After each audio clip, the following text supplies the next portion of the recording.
is the testimony of Maya Abrams, recorded beginning on the 14th of November 1994 in Johannesburg, South Africa.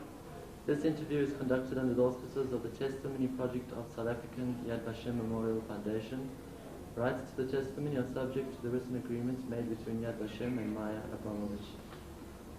Maya, could we just begin by you telling us your full name and your date and place of birth? Right. I'm Maya Abramovich, born Zarch. I come from Dvinsk, which is in Latvia, a town in Latvia. I was born on the 1st of May, 1929. Could you tell us a little bit about your background, about your family?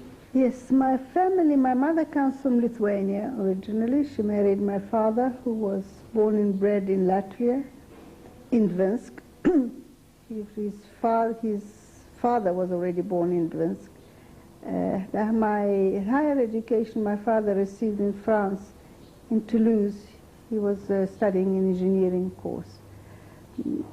This was during the 1912-1914, and since then, in 1926, I think he married my mother, and I was born in 1929. And we lived in Dvinsk at the age of 13, but my prior education was Hebrew. I went to Hebrew school, and although my home language was Russian, my mother traveled a lot. She was educated. Part of her education was in Berlin, so she had many friends there. And she generally didn't like our town, and she did a lot of traveling. And my sort of recollection of my mother were usually going to the station to meet her or going to the station to see her off. But I didn't really miss her very much, because when I needed her, I'm sure she was there. And I had a wonderful nanny who came to us at the age when I was 2. And she was a second mother to me, so I really didn't miss. I was secure and happy. There was no problem in that. Was your family religious? Yes, my father was very religious. And his religion, I think, came in a very sort of strange way. Although I don't remember my grandfather being particularly religious. But his story was quite an interesting one. He was a student, and it was sort of revolution time in France, and I think it rubbed off on him. And in 1920, Latvia became independent. And Latvia generally had a lot of communists, and as you might know, that Latvia had a very checkered sort of career in its life. It was occupied twice by Russia, twice by Germany, once by Poland, once by Denmark. So it was very, influences remained all the time of these occupations. And he was obviously very left inclined. And when Latvia became independent, it started chasing out and arresting the communists, where there were many of. There was a big communist movement in Latvia. And my father was arrested because he helped some communists to escape or hide them. I'm not quite sure about that. But he was arrested and put to prison and condemned to death. He was there. And he had a sister who married in Warsaw to a Polish Jew. And she came to Riga. He's sitting in prison in Riga. And she came to Riga to see my father for the last sort of time. And she met a very high up officer, Latvian, who was a school friend of hers. And he said, "What are you doing here?" And she told him the whole sad story. And she was wearing a big ring, diamond ring. She took off and she gave it to him. And the next day or so, my father was released from prison, and so. And from that day, he became very, very religious. So my background was very religious from that point of view. Although my mother was a bit cheating on the way at times. Did you go to a religious school? Yes, yes, I went to a very religious Hebrew school, and in fact only girls. At the start of the school was mixed, but then it was separated, and with boys and girls separately. And there was education was in Hebrew? Hebrew, yes. And it was completely, all the subjects were in Hebrew. It was like a Hebrew, like in Israel. I see. What was the Jewish community like in Dvinsk? In Dvinsk, there were 46% of the population were Jews. And it was very, very well developed Jewish community. There were many Jewish organizations like Shomer HaTzair and all spheres, Beitar and so on. I remember my cousin, who was a few years older than we were girls, was Beitari. Were you not involved in any of I these? was never involved. My involvement was at school because I was still very young. Your family was affluent? Yes, yes. Was that widespread in the community? Again, you know, it's difficult for me to tell you what, because I didn't come into contact with people that were poor and so on. We were well off. My father had two shops, a wholesale and a retail, and traveled a lot and so on. So I was short. I had music lessons and ballet lessons and a governess, so it was, you know, it was okay. The Russian occupation was in 1940. Yes, well, this was really quite sudden and was a very, you know, people tell you that things don't happen overnight. They do. They happen within hours. And this Russian occupation took place very suddenly. Every year in Latvia, in Dvinsk, in Latvia, all over Latvia, they had a day of independence. And usually on that day there were parades, schools were closed and so on. And that particular year, our prime minister, who was Ulmanis at the time, was supposed to come to our town. And what would happen was that they would arrive from the station, from Riga, and they would parade down the main road and to the marketplace, which was a big place, and all the parades would take place there. And a cousin of mine lived near the station on the main road, and they had a big balcony. We always used to sort of collect there. And this year as well, we waited for the parade and nothing happened, and it was 2 o'clock or 3 o'clock and nothing happened. And my father and mother said, "Oh, we're going home." Now we don't know why. And I remember it very clearly. We came home and we switched on the radio, and the prime minister was saying that the Russian army has crossed the border. And we were being on the border because our town was really near the Russian border. Within hours, the army was there. And it was the end of Latvia. There was no fighting, there was nothing. They were just there. Within hours. And completely unexpected? Completely unexpected. Completely, as I said. It was a parade that was supposed to be taking place. And everybody, flags were flying, and everybody was waiting for the parade. You had obviously heard about persecutions in Germany. Yes, that we heard, because already 1938 or so, 19 started, I don't remember that far back, 90, but I remember perhaps a year or two before this occupation. I came into my father's shop, and there were some people there, and they were very distressed and crying, and I didn't know what was happening. And they all spoke German. But it eventually transpired what was that they were fleeing from Germany, and they came to Latvia to save themselves. Of course, nothing came of that. But that was the persecution. But at that stage, you didn't expect it to affect you in Latvia at all? No, not at all. The only thing was that, you know, the German occupation of Poland took place in 1939. And I had an aunt there, as I've told you. And we used to get letters from my aunt that, you know, birds are being shot and we're being chased and so on. You know, I don't know how she used to manage to get those letters. But at that stage, they were already in the ghetto. So we used to send them parcels and I remember my mother making parcels, taking to the post office, whether they ever got them or not. I never actually asked them. What changes came about with the Russian occupation? Well, the Russian occupation took many changes. And the changes took place in a form that almost immediately, they nationalized all the factories, all the businesses. In other words, they would come in to your shop or business or factory, whatever the case might be, and you would just hand over the keys, and that was that. And you were left well, I don't know, penniless I wouldn't say, because some people, I suppose, had some banking, whether the banking accounts were closed or, but this was immediate. And of course the workers were a big labor force in our town, and I presume in many towns, and they were very happy because communism, you know, would uplift them and so on. How did it affect your family? Well, our family, it affected it, of course, was, the business was closed immediately.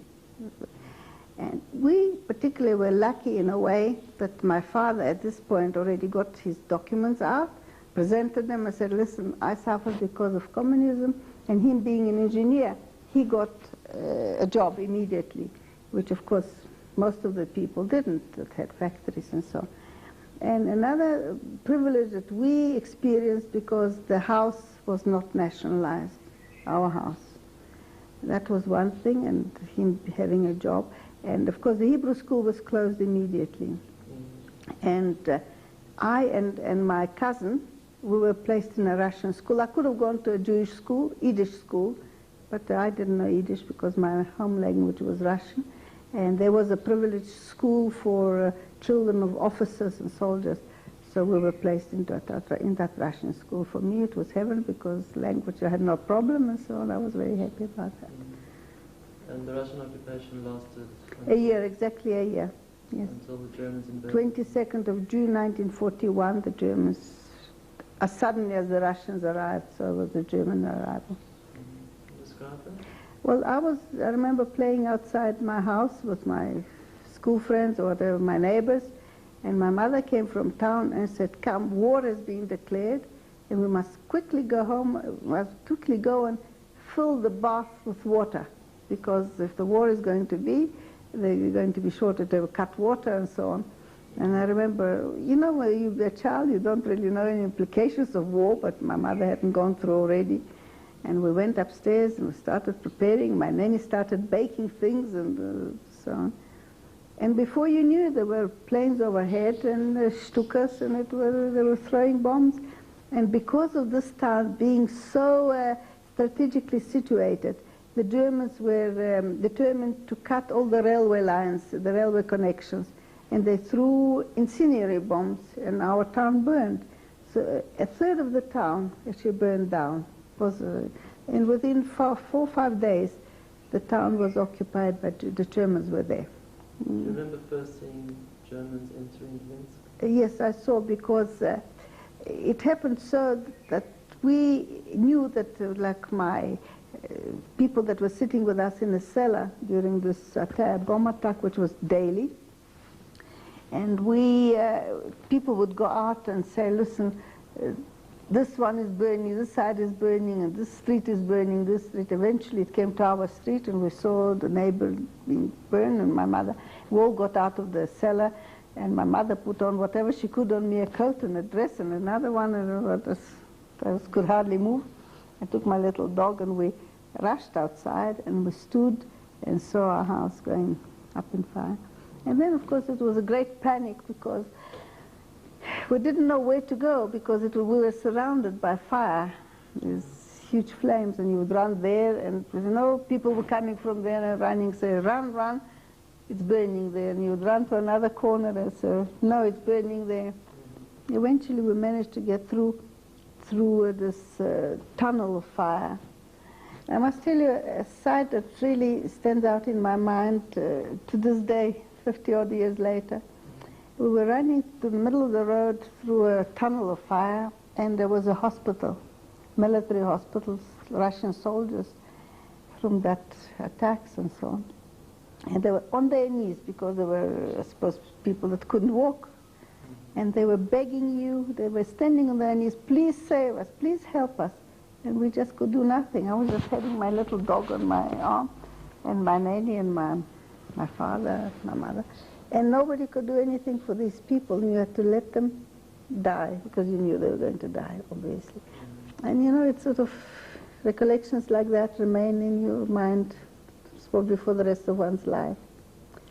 And then the fires, we ran to the river. Everybody tried to get through to the river.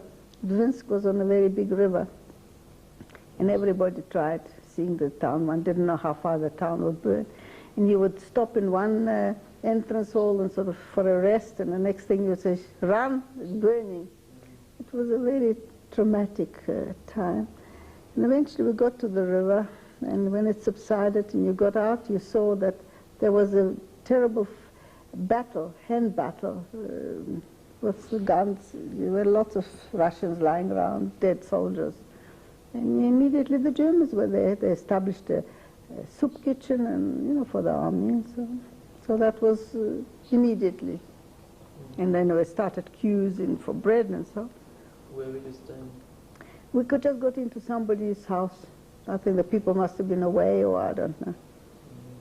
And did the Germans release any decrees immediately? Well, yes, within a week, yes. Within a week there were big posters out in the streets that all the men between the ages of 16 and 60 had to report on a marketplace. And, nobody took any notice because, as I told you, the town burned and the town was in ruins. So everybody thought, well, they just need people to clean up the town, and people went quite willingly without any doubts. And I remember we were sitting, my father was already taken that week, Germans coming in, and my mother giving them tea, and they saying they're advancing, and the next month they'll be in Moscow. It was so easy for them. And who could have ever thought about that anyway? And the men were taken all to prison, and for the next few days they were taken out into town in different parts to clear up. They did clear up the town. But what was happening during that time, none of them were let go home. They were all taken back to prison at night. And during the night they were already busy eliminating all the people from prison. And I would say that was probably 99%. Within a week they would be there, which they were. And my mother and my aunt used to go to prison, try and find, or in town to see where my father was. And one day my uncle wasn't there, and the next day my father wasn't there. And my mother remember once going to prison to see what happened. By the time she got there, the prison was already empty, and she was just told, well, go and see what happens there. And all the people from the prison were killed. Near the prison there was a park, and they were killed in that park. It's called the Railway Park. Big graves, huge graves, and that's all the people died. My father, my uncle, my cousin, all killed there. At that stage, did you know that the shootings were carrying on? Yes, because as I told you, my mother used to try and see my father, and she came one day, the previous day, before she didn't find him. She came to the prison, and he was in a terrible state.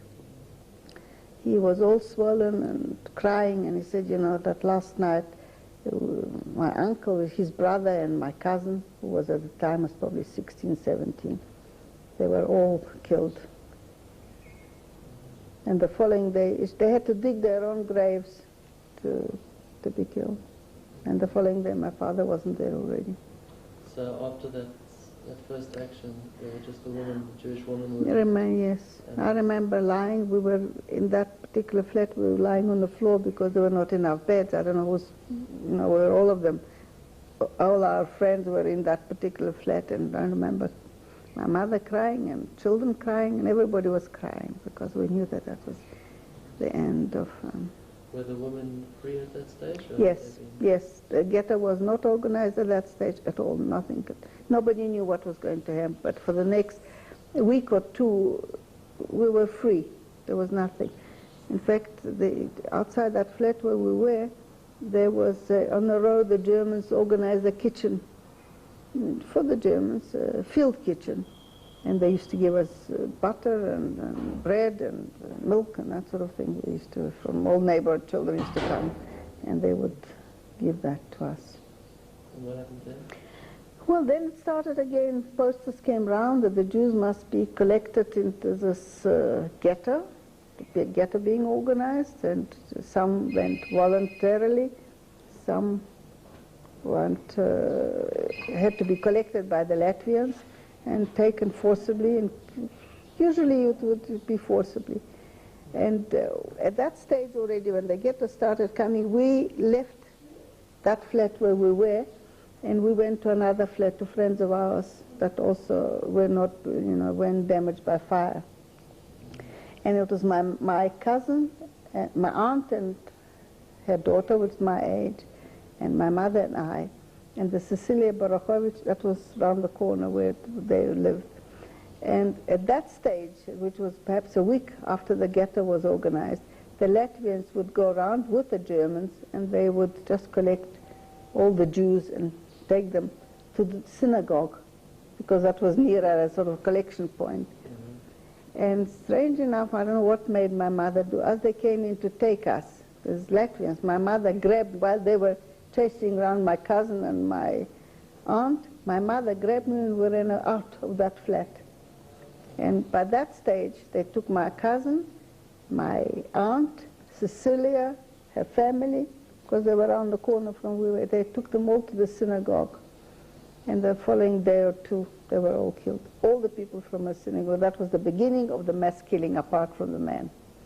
And then they used to start collecting within the next, I would say it was probably the next 3 weeks or so, the town was Judenrein. They collected all the Jews and placed them all in the ghetto.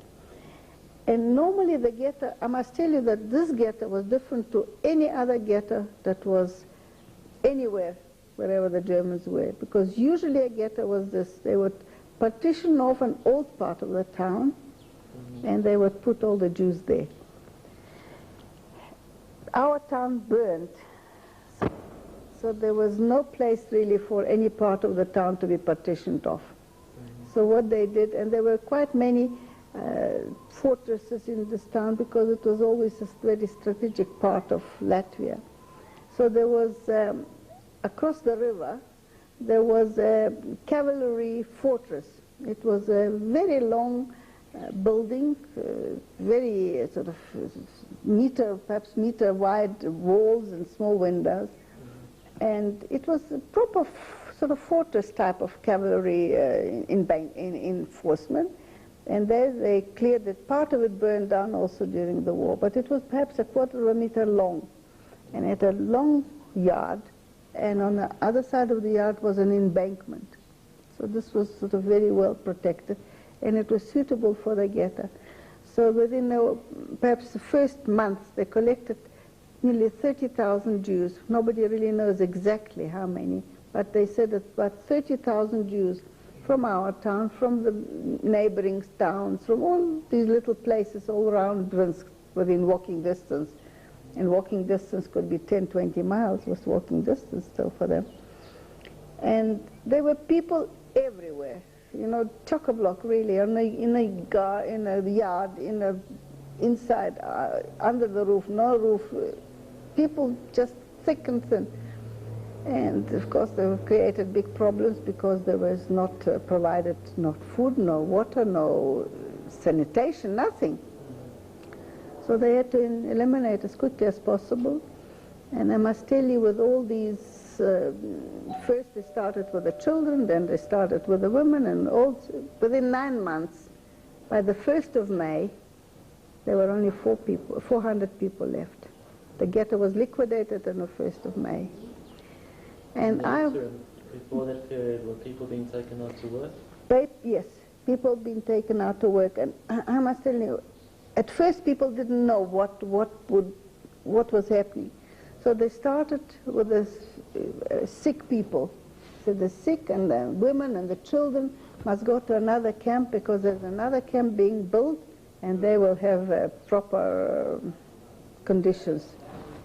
The action took place with nobody really realized. Conditions were terrible in that ghetto. So they immediately, the first lot of people, they said that there's going to be another camp, and people went voluntarily. They didn't even doubt that there was anything wrong.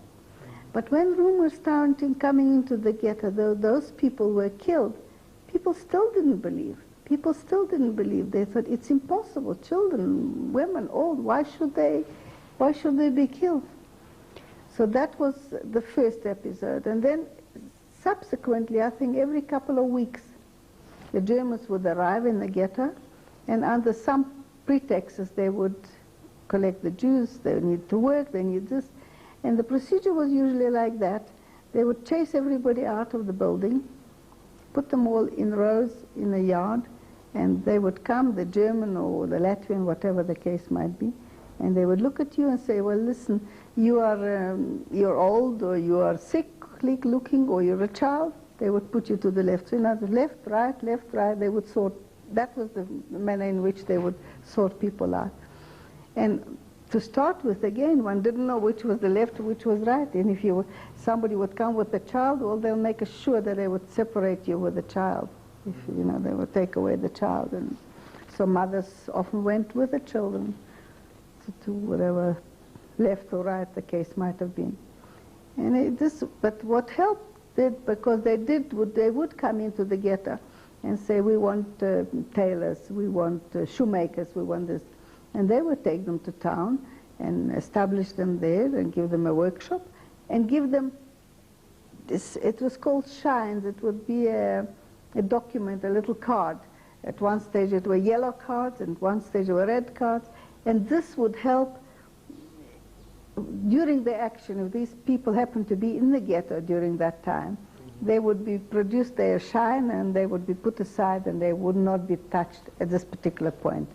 But it didn't follow that they would be immune for the rest of the time, because the next action and the yellow shines would be not valid. Perhaps, then they would start with red ones or whatever the case might be. Were all the killings by shooting? Yes. They would, and you would already hear rumors would circulate, although people didn't know what and how. Rumors, people would come from town or meet non-Jews and say, we saw graves are being dug, and people knew that if graves are being dug, within the next week or day or whatever it is, there would be already another action. And it was, people waited. You knew you were condemned to death. You didn't know whether it was today or tomorrow or not. You condemned to death. There was no way out. There was just no way out. And for example, there were incidents like this, that they would find somebody walking, somebody who perhaps didn't look Jewish, and would try and get off their stars, and somebody would recognize them and arrest them, and they would bring them into the ghetto, and they would chase everybody out, and they would make everybody watch them being hung. And the hanging, this person would hang there for the next week, that everybody make sure that they saw this person was hung because he didn't have his life. By the way, the Jews were not allowed to walk on pavements. We had to walk on a road. And so within 9 months we were, I must tell you what the food ration was.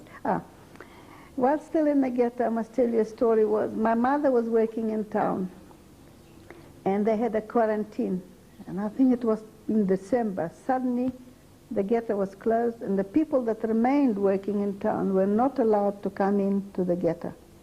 And I happened to remain in the ghetto, and my mother was out.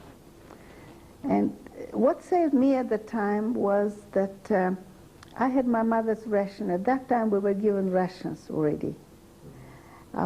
Prior to that, our staple food was sauerkraut. So they would bring in lorries full of sauerkraut. They'd turn them out into the yard, and people would come with shovels and put them into these big drums and boil them.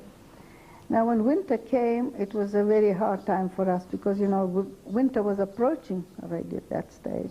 So already November, October, November already was getting cold, frozen. Water was frozen. There must have been 1 or 2 taps only. So what we used to get, that soup, and we used to actually wash ourselves with this cabbage soup, with the water of this cabbage soup, because there was no other water to be had, and especially heating. There was there was no heating at all. Anyway, so I wanted to tell you that what saved me, that I had this extra ration of my mother's, was a tablespoon of sugar and a slice of bread, whatever they used to give us. People from town were allowed to come to the gate of the ghetto, I think every second Sunday. And my mother used to come and bring me a little parcel, a piece of bread, whatever she could scrape together there where she worked. And of course that would help. And one night, the whole ghetto, where the whole rooms were in, it was a different section.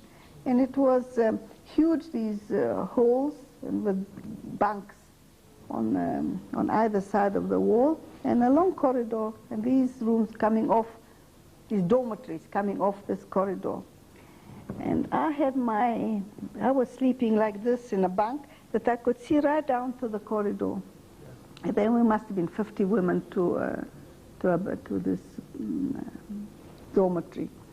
And there was always light in the corridor. We used to go down into the yard.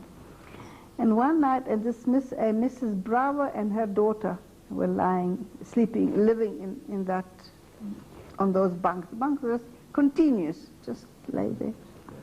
And in the middle of the night, somebody came and called out a Mrs. Bravo. And everybody so obviously woke up and was very envious because everybody thought that she was called out to go to work. And everybody was discussing it, how lucky she was, but anyway. And a couple of days went by, and I, sleeping, as I've told you, facing this bunk, I was in a terrible, terrible condition. I was full of eczema, full. I was scratching myself to death. I was really, my tummy, my everything. Dirt and lice and all that sort of thing. And I see the door opens there at the end of the corridor, and a apparition, all in black, comes along this corridor and closer, until she stands in front of my bed. You don't see a face, you didn't see anything, you just saw the slits and a swollen face like that, and a black duke and a black coat and everything. And she said, Maya, don't you recognize? It was my mother. She came in, and what has happened was this. My mother worked in a tea room, in a kitchen, not in the kitchen of a tea room. She was washing dishes. There were a few women. And in that kitchen was working a non-Jewish woman who was a friend of this Mrs. Bravo. And this non-Jewish woman used to give my mother a parcel to give to this Mrs. Bravo. And one of these days, she gave that Sunday that my mother was coming, she gave her a parcel with bread, whatever she was giving, and a little note in it. I don't know why or how. They opened that parcel, they saw the note, and in that note said, don't worry, the Germans will be defeated, they'll be retreating, and before long you'll be liberated, that sort of note. They arrested my mother. When they called that, they arrested Mrs. Bravo. They arrested this non-Jewish woman. They killed Mrs. Bravo. They kept my mother in a cellar with rats this size, with hitting her, beating her. She should admit why. Was she a communist? How did she know? What did she know? And this was the result of it, that my mother, after she saw, in the middle of the night, this happened in the middle of the night, she thought that she was taken out of the cellar. She's going to be shot, and instead they brought her to the ghetto. That was a miracle, because my mother never thought that she would survive that. She was beaten really black and blue. I can't tell you what they've done to her. So this was and then of course, again there were continuous rumors at that stage that graves are being dug. And my nanny, I must tell you also an incident. I told you I had this nanny who came to us when I was 2, and she was like a mother to me. And she used to literally risk her life. And we used to walk from town to the ghetto, was through a field. And she would come and stand around there in the field waiting for us when we used to come home. So she used to go to the forest and collect a few berries, and she was a poor woman. She used to bring a piece of bread or whatever.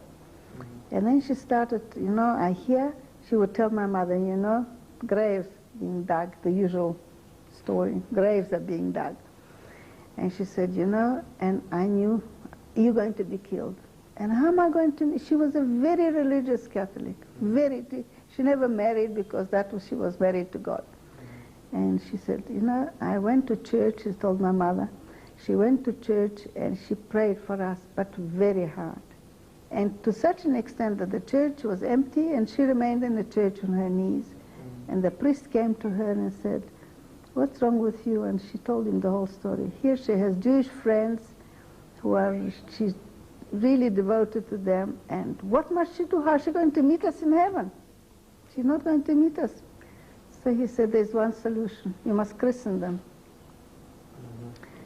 And he gave her this holy water, and he gave her a little medallion of this Mother Superior, no, not Mother, what Holy Mother, Mary, Mary. And she said to us, do you want it? I want you to be christened because I want to meet you in heaven. And my mother said yes. And the following day she was also there, and it was winter night, you know, when I used to come from work. 3 o'clock, at 4 o'clock it's already dark. And this poor woman was there, and she christened me, and she christened my mother. And she gave, and she said, now she can die, and if we die, we'll meet in heaven. You know, it is a very moving story. It was, I know that a lot of Rabbonim, they disapprove of this thing, and I must be dechristened or whatever. But it was really a scene for a movie. And so, but during that time, my mother asked the owner of that restaurant where my mother worked in the kitchen. He was a friend of my father. He was a Latvian. He was in charge. He wasn't an owner. He was in charge of that restaurant. And he knew my father. And my mother said to him, listen, don't you think I could bring my daughter with? She can help to also wash floors or wash them. I said, okay. So prior to this 1st of May, perhaps a month prior to that, I used to go with my mother to town every day. Because afterwards my mother was already there, ghetto was open. And I used to go to work with her. And one day somebody ran into this, it was the 1st of May, and somebody ran into this restaurant, somebody that worked also in town, and said, you know, the ghetto has been liquidated. And we were at that stage 10 women working in this restaurant, in this kitchen, not the restaurant, the kitchen of this restaurant. And you can imagine that some people had children there, or mothers, or fathers, whatever they had, their sisters, brothers.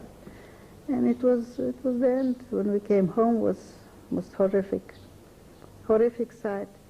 And you know, when I wrote about this, and thought back about this, I thought maybe I just, you know, maybe I don't remember it. Maybe I'm imagining it. But I read now this book on Dvinsk, and it describes it just like that. You know, when I said that when we came to the ghetto, we begged of this man that night not to let us go. We would sleep in the kitchen there. No, he wouldn't hear. We had to go back. We stood on our knees begging this man. He wouldn't let us. He said, you must go to the ghetto. And of course, when we arrived to the ghetto, it was a horrific sight. You could see that the people really put up a fight. There were no arms or anything like that. But there were bottles and chairs and pots and pans and puddles of blood and horrible, horrible things. And we just went in, and the people were drunk in front of the ghetto, and they'd never counted us, they never looked at us, they said, just go in. And we sort of, when we saw it and the way they received us, we thought to ourselves, that's the end, we're going to be killed that night. Mm-hmm. We all huddled together and waited when that time will come, when that minute will come. How many remained? I think there must have been perhaps 100 maybe at that point, because lots of them were working in the ghetto. And there were already some working in the citadel, which we were brought subsequently to the citadel, which I'll tell you what that is. But that night maybe there were 100 people. But I tell you what we found, if you saw Schindler's List, you saw that little boy hiding himself in the toilet in the excrement, jumping in. Yes. We had a scene like that. There were some boys, youngsters, stood all day in that, like that, full with excrement. And we went into the toilet, we found them there. And they had escaped? They had escaped. In fact, one of them came to South Africa eventually. He came to visit some relatives of his. Yeah. And what's more, that same Gever was his name. He's got relatives here. When I'll come to it and I'll tell you, remember I'll tell you the story about this Gever. Just returning to the ghetto. Yes. Were there Jewish police or Yes, yes, yes. There was a Judenrat of very prominent people in our town. There were lawyers, there were doctors, very prominent people. Of course, they were all killed. There was none of them survived. And the police was also Jewish. There was no non-Jewish. The only non-Jewish Wache police was outside the gate. that counted us when we were to work and counted you when you returned to work. And just another thing, just there, in front of the ghetto, in front of that gate, that thick gate that used to come, it's a fortress. There was a little, sort of like a grave. Soldiers were dug. It was perhaps the size of this whole area. And there must have been perhaps 2,000 graves. But when the snow melted and the snow ran into these graves, it formed a little lake color of brown, mud. And there was no water in the ghetto. And we used to come out, used to be allowed to come out and take water from that grave, that mud. That's what we used for water in that grave. Maya, could you describe the situation after the liquidation of the ghetto? Yes. Well, I think it was the day after the ghetto was liquidated. The remaining of the people that were in the ghetto were brought into a citadel. And it was nearby the ghetto, and the citadel was this, it was like a little town, perhaps, I don't know, 3 kilometers square. You came in also like into a fortress. It was an embankment right around that little city, and there were streets and buildings. It was a purely military establishment. And the rest of the Jews that survived, they brought into the citadel, apart from the few people that were still working and living in town. And they employed us there. Now they started a new chapter. We did work that we never did before. And the work was this. They had like a sewing factory. It also in a fortress. It was a building like a fortress in that citadel. And outside the citadel, they had big barracks with clothing. The clothing from the front would arrive, from people that got killed, people that got the things that they collected or found. They used to bring laden with clothing. The Jews would unload these clothing, put it into these big barracks, and put poison, disinfectant during the night. And in the morning we would be coming out again there and sort it out, unload it from these disinfectant buildings, sort it out, jerseys to one place, coats to one place, whatever needed fixing, they would bring to this workshop where the Jews were working, and I was also there. I and another 2 of my friends were there. And you would sit and work to patch it up, or there was a shoemaking establishment and a sewing establishment. And my friend and I, we were sort of very endangered because we were children. And there were none but us few children. And we didn't know how to make ourselves perhaps more, not needed, but somehow that we should justify our existence. Yeah. And I don't remember how it came about, but we decided to make clothing for the officers, where they used to go home, dolls or little suits or little whatever it was, mainly dolls. And my friend and I, that's what we used to do. And these people, when the officers, the soldiers, when they used to go and leave home, they used to order, make me 1, make me 2, whatever the case was. And I remember once, it was Christmas time, and we didn't know what we should do for this overseer, this commandant of this citadel. We depended on him to a great extent. And we decided we're going to make a little tableau of the 7 dwarfs.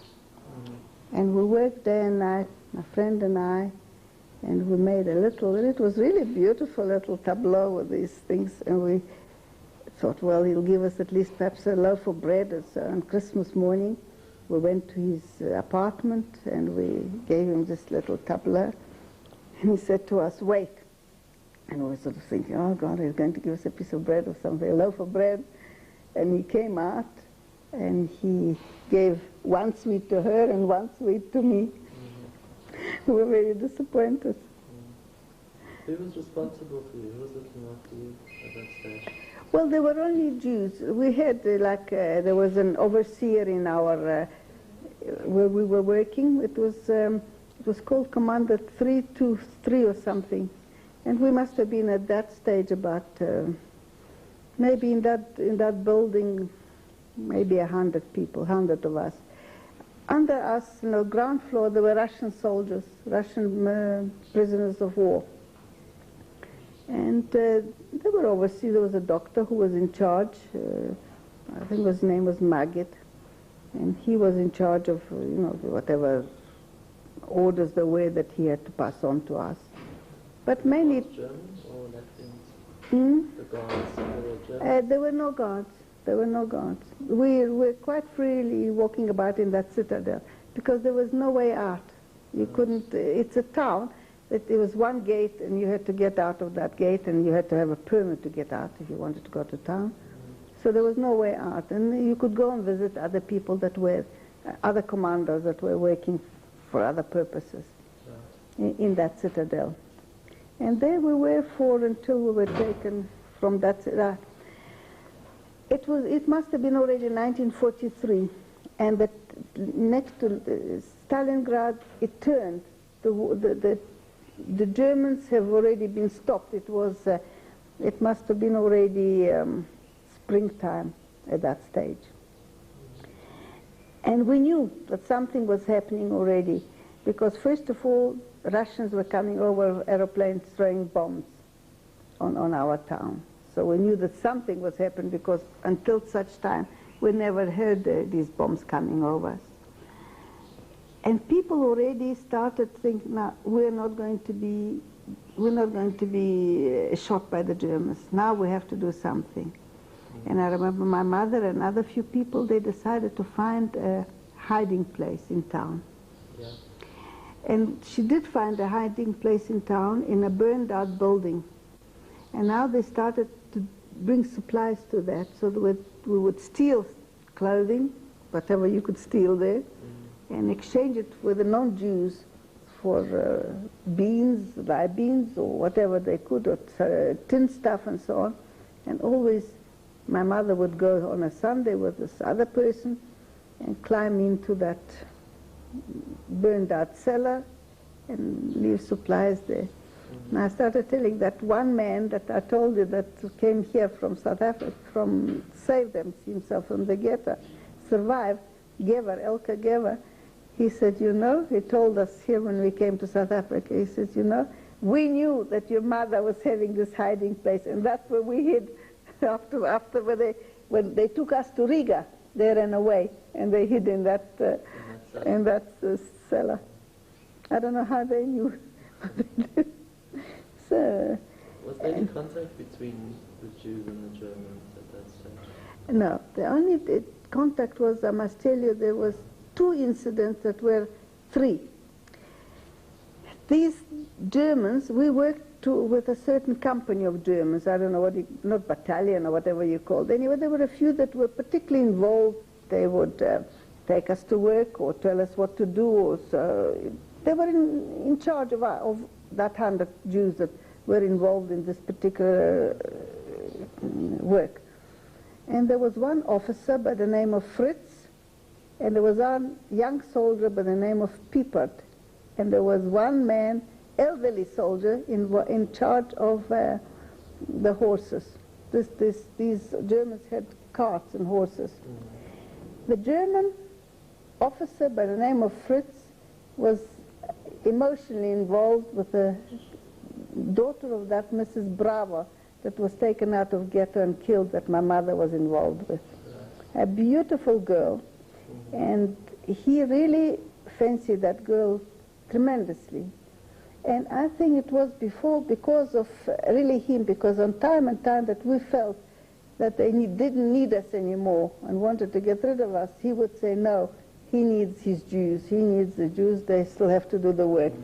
Because she was part of our group. And he was daily seeing her and used to come and spend evenings in our flat, in the rooms. Each room had, I don't know, 56 people sometimes, or some smaller rooms had 10 people. She was in a smaller room. And he definitely was involved with her emotionally. That was number one. Number two, there was this young German Piepert who was fancied another girl. She's now in Israel, that girl. It was a beautiful girl. She was with her mother, and he really helped her a lot, used to bring her a bit of extra soup or extra bread. And there was another, this I told you, that elderly German, whom I didn't know. When I put my story down, I didn't know what he did. I just knew that he fancied another Jewish girl. She's now in Australia. But I didn't know. I only found out subsequently when the Germans took us, liquidated the citadel and took us that day to Riga. We didn't know. We thought we were going to be killed. So some people ran away. Some people killed themselves. Some people shot poison, because we all had poison at that stage. He actually took 2 or 3 boys and took them to the forest and hid them there. And you know, one didn't know about that at all. Things like this, but what he actually did. So it was strange to discover afterwards what he did. So You were a child then, but looking back now, would you describe those relationships as just being abusive? Or you know, relationships looking back at it now, it's difficult for me to say, but I would have said that the relationship was platonic, because I couldn't imagine, knowing the circumstances, knowing the conditions, I couldn't imagine that he would not have been seen with a girl, with a Jewish girl, walking along in that citadel. In the room, certainly there was nowhere, because every room had many, many people, so that wouldn't have come in. I couldn't imagine anything like that. And beyond that, it's difficult to say, because I really couldn't imagine. Were these Germans taking risks by They were, being with these girls? yes, they were taking enormous risk, number one, and number two, which is a very interesting story which I've discovered. I knew about that, but not in detail. When we were taken to Riga, this Fritz, this officer, who was a very good-looking man, he was on leave. And when he got back, apparently, and he discovered that she wasn't there, this Mira Brava was not there, he went to Riga to look for her. And apparently he even went to Estonia to look for her. Really? But she was already by that stage dead. And this Piepert, strange enough, also went to Riga, to Kaiserwald, when we were there, to look for this Nata. Now you mentioned that you all had poison. Can you Yes, talk about now I'll that? tell you this story. At that stage when I told you we were in the citadel and we felt that the front was already being turning, and people decided at that stage that they're not going to be shot by the Germans. And everybody tried to get poison. Either poison, some young men tried to get guns. And I must tell you, there was an incident with guns also, which was very sad. And we all, most of us, had poison at that stage. It wasn't easy to get it. And my mother and I, we had a tiny little piece of cyanide. It must have been the size of a nail in a little tube. I had one and she had one. And we sort of agreed if something happens to us, first thing we did. And one morning, we noticed that the ghetto was, the citadel was surrounded by Germans, and we knew that was the end. So my mother and I and quite a few people, we climbed onto the roof of that building. Little did we realize that from the roof, from outside you can see who is on the roof immediately, and of course within 2 minutes the Germans were there with the guns trying to get us off. And I remember we climbing on our knees on the roof, and the Germans rouse down, shouting, and I'm on the roof and he's German standing above me, next to me, and I grabbed his knees, his legs. Please don't shoot me, please don't shoot me. Here, I have poison, I'll show him. I want to take it. So he took the bat of his gun like this and hit me on my poison, and my poison disappeared because he took it. Anyway, he chased us off on the roof and into the yard, and from the yard they took us to the railway station and put us into these cattle trucks. We still didn't know where we were going. We thought that we were being taken to be killed. And I must tell you, quite a few people in that book I knew now. I knew that what happened, but I didn't remember who it was in that book I just read. A husband killed his wife and his daughter, and quite a few people killed themselves, hung themselves. But when we were taken to the cattle trucks, people still continued to kill them. Some cut their wrists, some hung themselves, some all sorts of things. Because we just thought that we were going to be killed. Now, my mother and I, we had a dilemma because we didn't, my mother said, you know, if it comes to you take the poison. I said, no, you take the poison.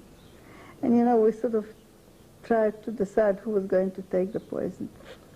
And I remember in that truck, in that cattle truck, we were all sitting on the floor. On the other side was sitting a doctor from our town. And he took out a big ampoule. He had ampoule, that's the word for it, with, I think, must have been morphine that we used to, for horses, maybe to kill a horse. Yeah. Huge one. He cut it off. He drank it. And we all saw that he was dead. And maybe a day or so later he woke up and said, oh my God, I'm alive. He really was sorry that he didn't kill him. And we eventually, I think 3-4 days later, we arrived in Riga, which is only 250 kilometers from Dvinsk, but it took quite a while. No water, no food, nothing. That's... What happened when you arrived in Riga? Well, in Riga we arrived and we were surprised that we arrived still alive, being alive, but many people during that journey, I must tell you, killed themselves or died or whatever it was. We were chased out of these wagons and we were taken to the Riga ghetto. But the Riga ghetto by that time was already liquidated. There must have been just a few people. We were there, I think, just a day. And then they took us to Kaiserwald.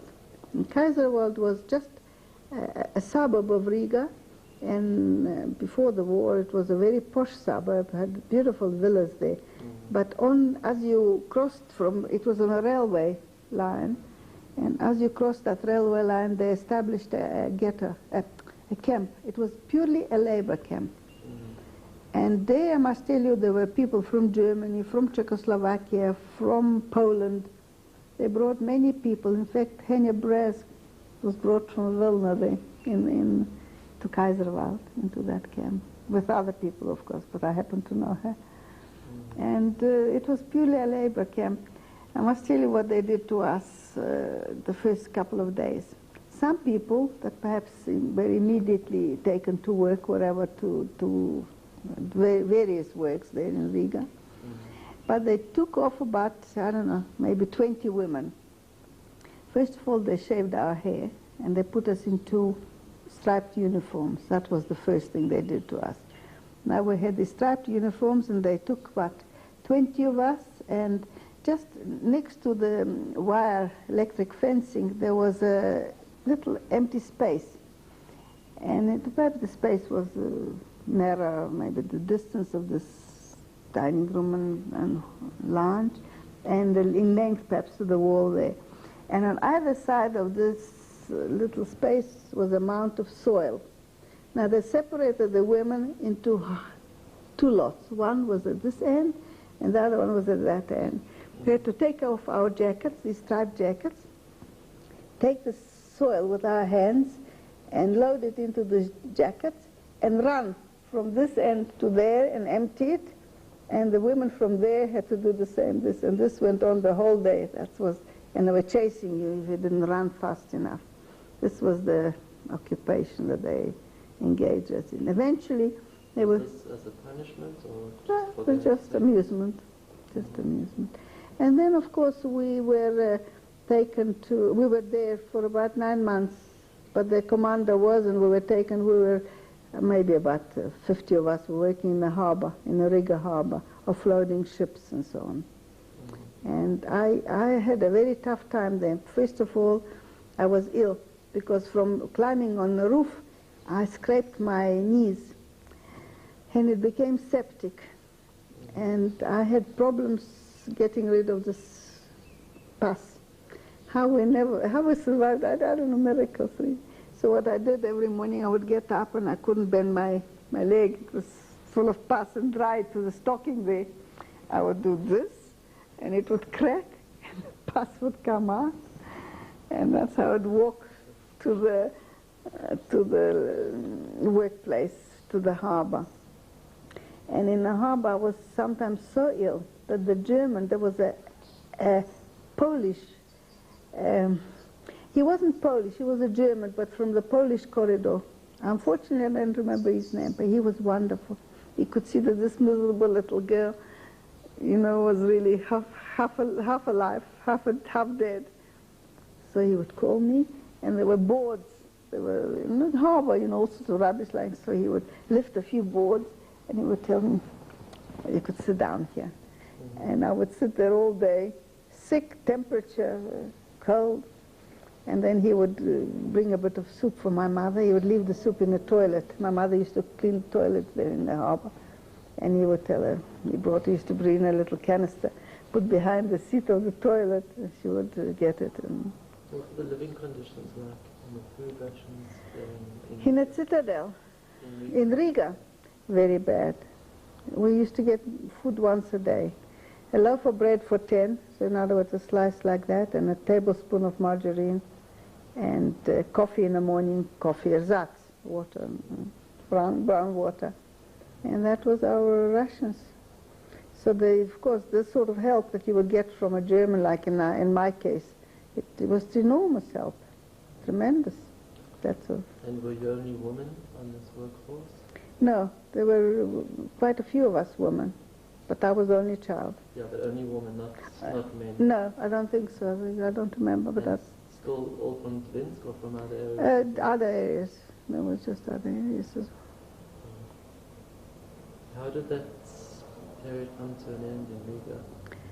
Well, in Riga also, we were just taken suddenly. We didn't know where we were going and what also again, into a boat. That was already a boat, Brenner Castle. Very famous boat, because the boat must probably normally take perhaps 500 people, and there were most probably at least 2,000. It was horrific. It was terrible. It was, to this day, it's sort of a classic mode of transport, of that boat. What's his name? Martin Gilbert writes about that in his atlas. And we were taken to Stutthof at that stage. No food, no water, no nothing. It was terrible. Via Danzig. Via Danzig. We arrived in Danzig. We were offloaded in Danzig. And then Did you have any idea why you had been? No idea. Nobody ever knew. Nobody ever knew. Did you hear rumors from the Russian front? No, not at that stage at all. I think they just wanted to get us away from, if the Russians were advanced, they didn't want to have any Jews there. Yeah. What happened when you arrived in? Well, when we arrived in Danzig, I must tell you, we were offloaded in a field. It was hot. All I can tell you, I remember this being so hot that you can't, it was boiling hot. And we were sitting a whole day in this heat, no water, no food, nothing. And then they took us into little barges. I don't know where, what, and how, these little barges, and that's where they took us to Stutthof in those little barges. And when we arrived to Stutthof, that was really another revelation. It was, I always think of it like the Dante's Inferno, that sort of, it was all beige. It was all, the people were gray, beige, and the soil was beige, and the building was beige, and it was quite a big concentration camp. And it was, of course, wires, double electric wire all around, and barracks. And we were all put into barracks, and the barracks were chock-a-block with people. And there was no work. It was they just kept us there, I don't know what to kill or to take or to labor. I'm not sure what it was all about. And we were there, and the ration was also, they would chase you all out, and they would bring out during lunchtime or during the day big drums of soup, water and potatoes or whatever else they had there. And you would queue up. But the people were hungry to that extent that if you would come with your tin or whatever, mostly tins or dish, whatever you had, no plates, I can assure you, no spoons either. You would come with your tin, which we all had a tin that we would find on a rubbish bin and tie it around our waist with a piece of string. That was our main utensil.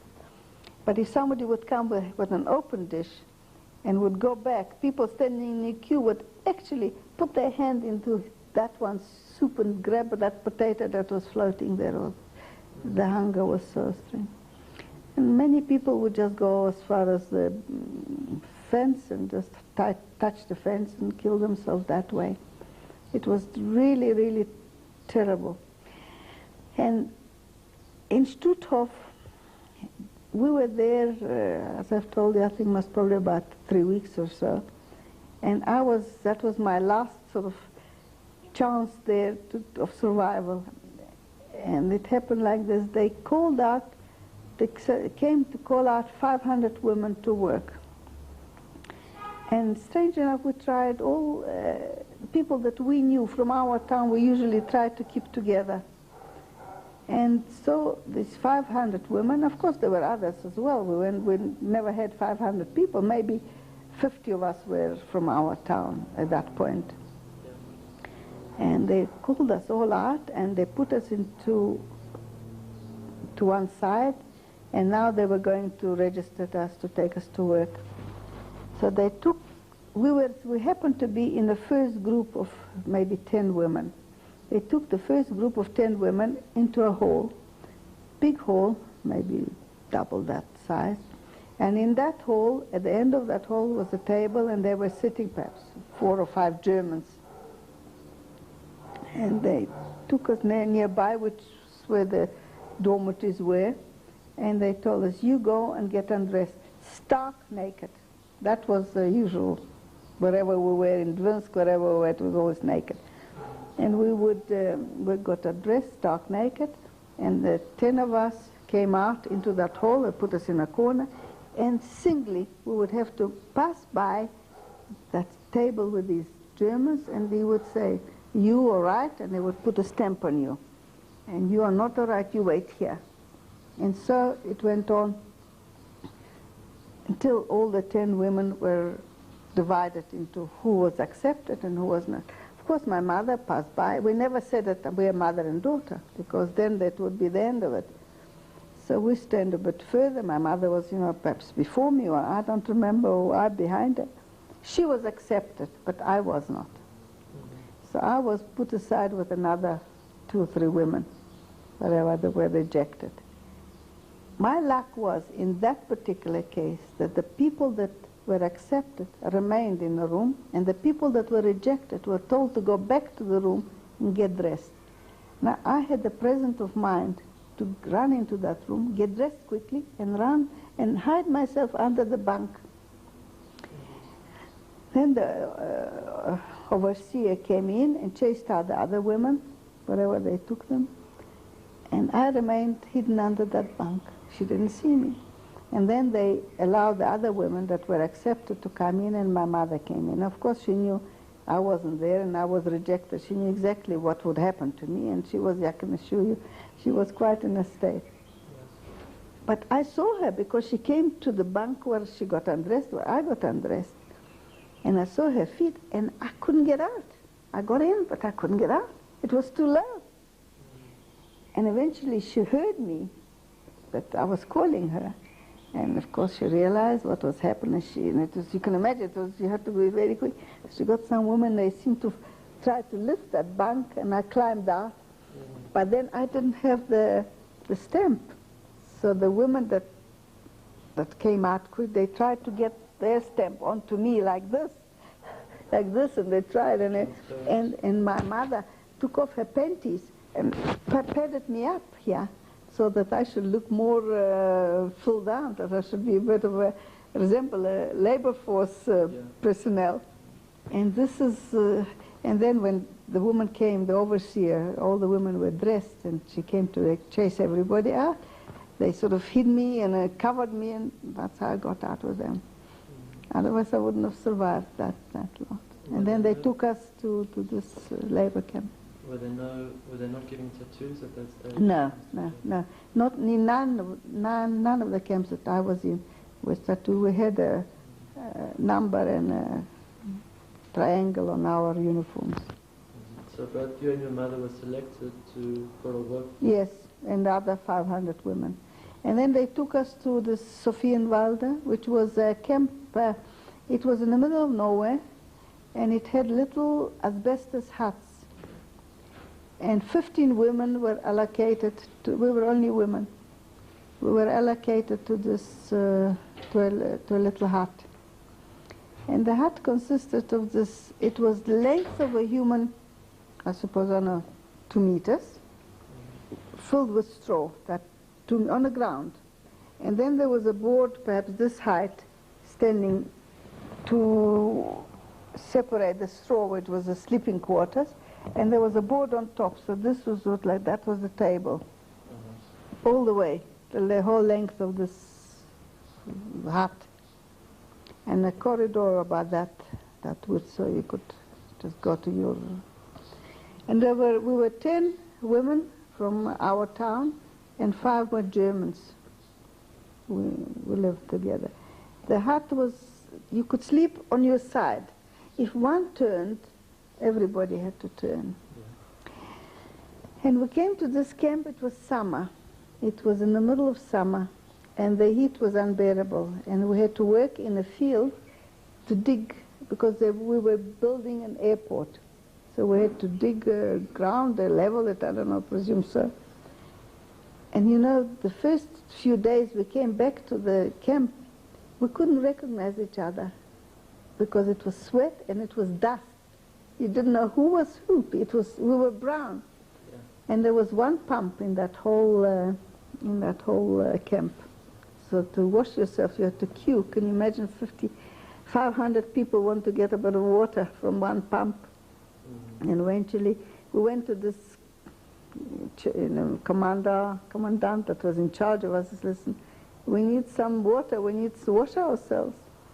So they decided to take us to the lake. There was a lake nearby, which they did. So of course naked, all in a lake. But we weren't allowed to be in a lake, just you wash yourself and you get out. You had to be in a lake for as long as these people, these officers, soldiers that were lying on the banks of the lake and laughing and making fun of these naked women in the lake until they decided it was enough, we could get out. They wouldn't let you out. So that was a big relief that although it was sort of, they took advantage of us, the Germans, you know, and made fun of us. But generally speaking, we used to come after work and go to the lake, which was fine. And then I was lucky in a way that, I don't know how it came, whether I knew somebody or somebody had pity on me, but they decided to put me in the kitchen. So from that time on, I was actually in the kitchen. I didn't go out to work onto the field. I was cleaning the rooms, and another few girls, and we were cleaning potatoes and carrots and putting 100 buckets of water into each drum and cooking the lunch or the dinner, whatever it was. So in a way, I was lucky because it helped me. First of all, I didn't have to work that hard digging, and secondly, I had an extra carrot and an extra piece of potato, and you know, when you're in the kitchen, you do all get a little bit extra. Yeah. So this went on until winter arrived. Now, when it started getting cold, and it's cold, we had problems because we had wooden shoes, we had no stockings, we had only a pair of pants, a vest, a dress, and a jacket in that striped uniform, nothing else. And of course, winter being and rain and so on, we started crying. Please, we can't stand it, you must please give us something to wear. So eventually, to start with, they brought us pullovers. But you know what we did with these pullovers? We wore them instead of stockings. In the arms, we put into our feet and into the legs, and that's what they used. But then they brought coats. And I must tell you, the coat was like this. They would throw a coat at you, and if you were tall, you would get a short coat. Anyway, it started changing. So if I had a long one and somebody had a short, would start changing coats. And it came in very useful. The conditions were terrible because the work was very hard. the huts were asbestos. So when winter came, and if you used to go out to work, and used to come back, and you were wet, the following morning, the clothing was stiff. You actually had to put on frozen coat, frozen clothes. They were stiff from frost. Not only that, your hair, whatever you had, used to freeze to this. And then a major problem was lice. Well, that we had right through, but this was really very bad. Because normally, conditions were sometimes that you could come home from work, especially summertime, and sit down and do a bit antlausing, kill a bit of lice. But this was difficult because it was dark. We used to come home and it was dark already. So I decided I don't know how or what, I decided I'm going to invent a light, which I did. And what was the lighter? It was a little tin, and on a rubbish bin, I found an old toothpaste tube. So I opened that, actually, I cut open that tube, and it had on, that part where it comes out. I opened it up and put this over the tube, over the tin. So this was holding that. Now, I needed a wick. And the wick, what was, people used to sell, every coat had that linen that's holds it stiff. So first of all, that was used for sewing. So people would trade in a piece of thread for a slice of bread or half a slice of bread. But I got, from all of us, we got a piece of bread or whatever it was, I don't remember, and we got a few pieces of linen threads. So we did that and stuck it into that part of this tube, that hard part. Now we collected, each one had to give a piece of margarine, that much. And we burned that piece of twig. And everyone took a day, every day, a turn, who would sit next to that thing so that they could kill the lice. This sort of thing. Then another thing, we had, when winter came, it was really hard, because sometimes it used to snow, so it would snow in the door. We couldn't get out because the toilets were long or far away. You had to go to the toilet. So we would keep a bucket in that extra bucket in that hut. And every morning before we had to go to work, we would go to the kitchen. You'd stand in a queue and get your coffee. That was our breakfast. And of course we used to take it in turns. Everybody had to take a turn to go for the coffee. And there was this one German woman in our hut. We used to hate her. She was really a terrible person. Fritzi was her name, I remember even that. I don't remember anybody else's name, but her name I remember, Fritzi. And it was her turn to go and get the coffee. And dark, right? It's all in the dark. She brings that bucket of coffee and she puts in, and we all go and get that tin coffee. And she takes the first one. She says, the coffee is called for a change. And we realized what was happening, because she actually put her tin into the wrong bucket. And then we eventually got those little cast iron little stoves. It was a little stove like this, and a chimney right that went through the roof of this hut. And that was also, that was a great help, because now, first of all, we could warm ourselves, number one, and number two, we could put our clothing onto the chimney to burn off the lice. You didn't have to sit in there and kill. You would open a seam, and you would put this on the chimney, because the chimney was very hot, and you would kill the lice like that. So this was our life there. How long were you in Sofia? I reckon that we must have been there about 6 months. And then, of course, the front was already turned.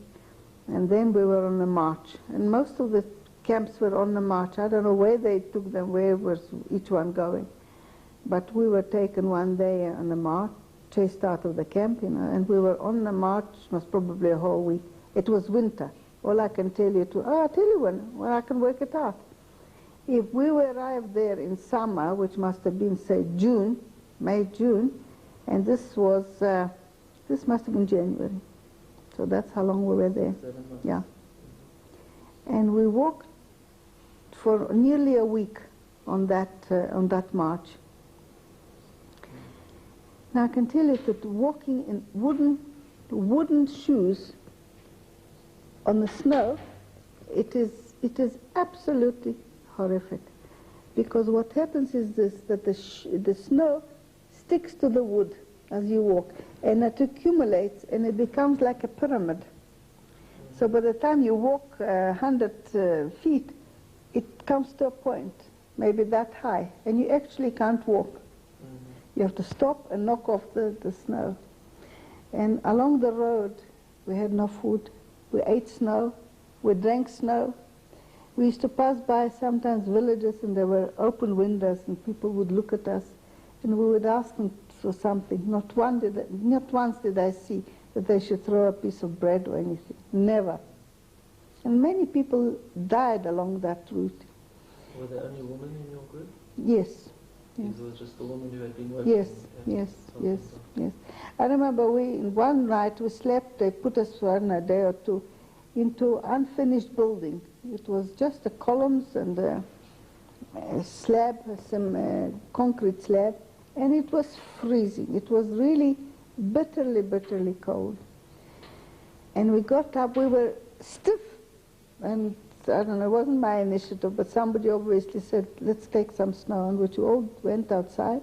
We took the snow and we rubbed ourselves with snow to get warm. That sort of naked in this bitter snow. And I saw a film the other day. They were also doing that in the Arctic or somewhere. They were rubbing themselves with snow. So that's what we did, rubbing ourselves with snow. Until we arrived in that camp, which was, it was a camp near Lauenburg. It was not a camp for Jews, it was a military camp that obviously the German soldiers were sent somewhere else, and it was not very big.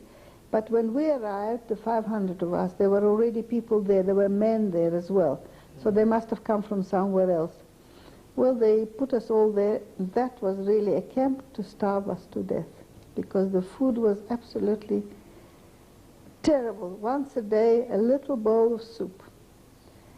And people used to walk and holding the walls because they couldn't walk. They were so sick, so starved.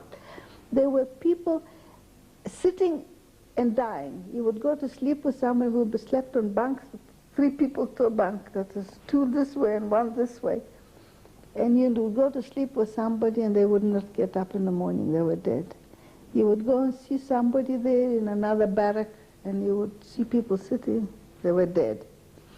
It was on a lake, and they dug a hole in that snow, in that ice, and they made the men go and swim in that, just to get rid of the people that as soon as possible. I remember there's a Hungarian woman working in the kitchen, and every now and then she would give me a handful of dried coffee, well, coffee, ersatz, whatever it was, and I used to come home and eat this dry coffee. To that extent, my mother could hardly walk. It was really, that was really the end of our lives then. What was your physical condition at that stage? No, strange enough, I could still sort of walk, but my mother was hardly walking. And I remember in that camp there was a woman, there were people lying sleeping on the floor. And there was a woman sleeping next to us, and she was from Vilna, this particular woman. And she managed to, there were German kitchen as well, and these Germans used to peel their potatoes, but they would never leave it lying for the Jews. They would throw it in the toilets. And this woman always managed to get those potato skins from the toilet. She used to go to the lake, wash them, and then she would eat them. I don't know what she did with them. My mother said to her, listen, won't you give my child a few skins of potatoes, and for every skin you give her, I'll give you a piece of cake if we ever get liberated. You know, just talk. Yeah. And anyway, that was that. I don't remember if he gave it to me or not. And one day, at that camp, we didn't work, nobody worked. We just stayed there to die. Lice, cold.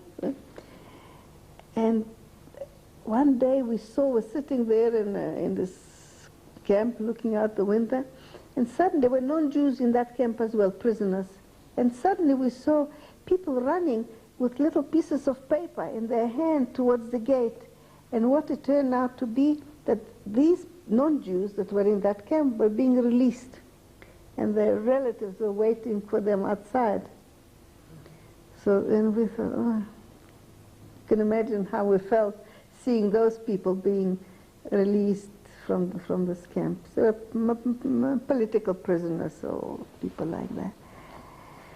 And then one evening, I remember going to the toilet, and the toilet was facing the lake. And across the lake, we saw the sky was absolutely red, blood red, and we knew something was happening. We didn't know, but we knew something was happening because it was fires going there. And then within an hour, the commandant came and said, everybody get ready. They must collect outside in a yard. And they took us, we walked right through that night. Yes, and I must tell you, we already knew because this camp was on the main road, whatever it was, wherever it was going, on the road. And we saw day after day, there were these like fruit tracker wagons. You know, they just looked like fruit trackers. It's like this, the wood was like this, with horses, and they were going non-stop. In other words, the Germans were retreating with families. Yes. And in a way it helped us because the horses would die, and they would drag in the horses into the camp and cook it for the Jews. So we had a bit of horse meat. And we knew something was happening, but what we didn't know. But that night we knew for sure that. And they kept on saying, listen, don't rejoice, but yours, because we'll never let you free. We'll drive you into the sea if we have to, if we can't shoot you. They used to tell you quite open like this.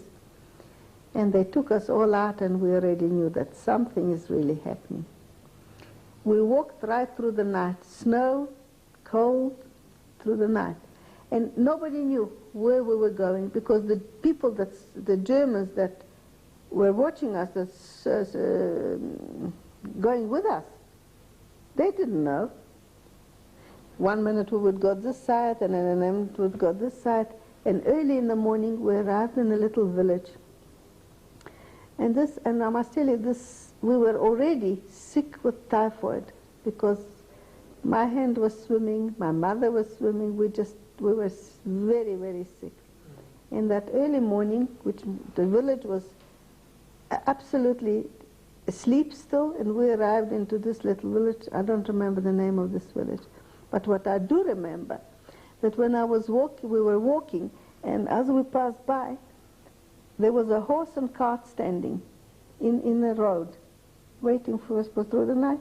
And the horse had a sack eating lucerne, whatever the horse is eating.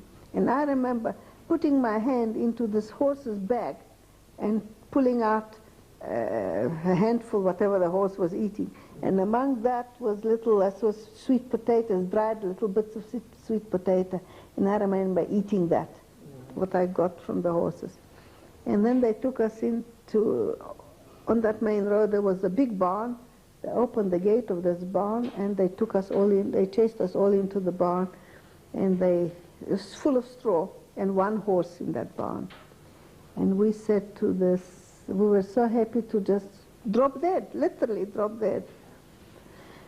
And we said to this, please, we must have something to drink, some water, something. I'm telling you something now that took maybe 5 minutes, maybe not even that. As he was walking out, he said, yes, you'll go and see, there's a farm somewhere here. You'll go and see if they can get something for us. He walked out, and a German ran in, opened the gate, the big gate, ran in, and jumped onto that horse and galloped out, and everybody thought somebody must have escaped, and he's chasing this. As he galloped out onto the main road, We had planes over the head, and there were a few shots, either ground to airport, to air, or they threw a bomb, a few shots, and another shot, and the gate flung open, and the Russians with guns came into this, because they shot our guy, the soldier that stood in front of that gate, because he had to watch these poor Jews. Yeah. He shot him, he was lying dead, with 2, 3 of them, and tanks were on, the road was just like that, and the tanks were on the road, and the people, young men that were with us, jumped onto those tanks, and were on the tanks going into the front, just like that. They didn't know what to do. People went, that Fritzi, by the way, went mad. She went completely berserk, that German woman. And people just didn't know what to do. It's only a scene for a film, because what happened was this. First of all, these Russians didn't know who we were. They were with guns. So we had to tell them, because lots of people couldn't speak Russian. They're Germans. But we tried to tell them we're prisoners, so that was that. Then I remained on this grass. But my mother, I don't know how she managed. On the other side of that barn, there was a yard, and the Germans that were on the way somewhere left all their wagons there. They must have been, I don't know, 20 wagons just parked like that, and the Germans were sleeping right around wherever they were in that village. And there was food in those wagons. So the people threw themselves onto these wagons, and all you saw was legs sticking out, because they were, it's deep, the wagons. They were digging there. I tell you, you can't believe this thing. And my mother came with a piece of bread. How she managed a piece of bread in a tin. And she broke a piece of bread. I couldn't swallow that bread. It was such excitement. It was such an unreal feeling. I couldn't swallow that piece of bread. And there was that tin of whatever it was, fish or we couldn't open that tin. And people knocking at it and throwing it and pushing it with their legs to try and squash, because we certainly didn't have openers. Didn't know what to do with this tin. Couldn't open it.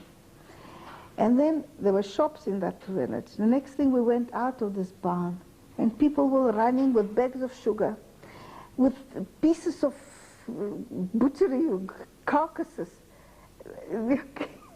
I tell you, if you saw that scene, you would think, it can't be true. It's only for a film, a set for a film, a madhouse like this. And this one was running with a bag of sugar, and somebody would come and grab it from him, or put his hand into this, and this would run with a piece of meat on it, and this one would grab from him. It was mad scene. And we, 10 of us, from our town, friends of ours, we got into a house, and that house was already full of these people from the camp, and we, 10 of us, managed to get into one room, and we closed the door. We wouldn't let anybody in. But in that house, the stove was on, burning. There was food on that stove. I don't know what happened to the Germans, but they certainly ran away. So these people are mad people with uniforms, crazy people. And we locked ourselves in this room. There was a cupboard. We opened the cupboard and took our uniforms, threw it out the window, just threw it out the window, and got whatever we found. Big dresses, small dresses, coats, jerseys, whatever we found. But I must tell you, all of us were sick with typhoid. And we were all lying on the floor with a temperature of 42. We couldn't move, we couldn't eat, we had running tummies. We were sick, I can't tell you. I don't know how when you think of it, we had, my skin was hanging like an old, like there was nothing, just hanging, everything, my legs, everything. How we survived. After that, we still had typhoid. Can you imagine? Survived that. And we managed to get some Russian doctors from the army as they were passing. And they said, "You're mad. You should have been a month on diet after what you've gone through. How could you eat all these things that you found?" We ate whatever we found. We were very ill. And then There's a whole episode after that in the Russian army. They were not so keen on us either. They would rape the women, and nights we would have to stop somewhere because we didn't know where to go. They said, whatever, the front was moving all the time. Mm-hmm. And they said, you must leave from here, you must go. And I must tell you, Germany looked, you can't believe what it looked like. For example, we would stop, we would go into a house, the house would be empty. You would want chicken, you'd pick up a chicken walking in the street, cow, milk in the street, you just milk a cow, horses, just wild. Everything was just walking there, everything was free, whatever you did. The problem we used to have with Russian soldiers, who were 10, perhaps was not counting because it was miserable at home, but they were young women. And they would say, you beaches, you went with the Germans and now you don't want to go with us. So we'd say, but listen, we're survivors, we can hardly move, we can't breathe, we were sick. Eventually we had to put out big posters outside wherever we happened to spend the night and say, typhoid here, keep out. Eventually we used to get some Russian officers would get soldiers to watch us. We would tell them, there were Jews among them, and we would tell them, listen, this is what's happening to us. So they would put some to watch us, the Russians, the soldiers, because the soldiers, Russian soldiers, were given 3 days. Whenever they occupied a town, they could do whatever they wanted.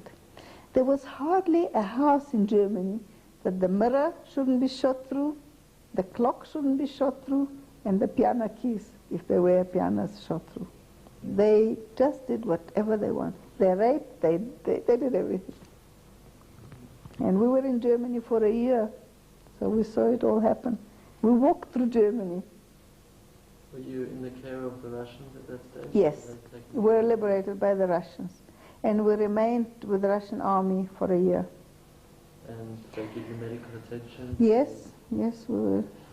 I had an appendix operation, and after, because we started eating, and I had an attack of appendix attack the 2 days before war broke out in Dvinsk, and I had to have an operation.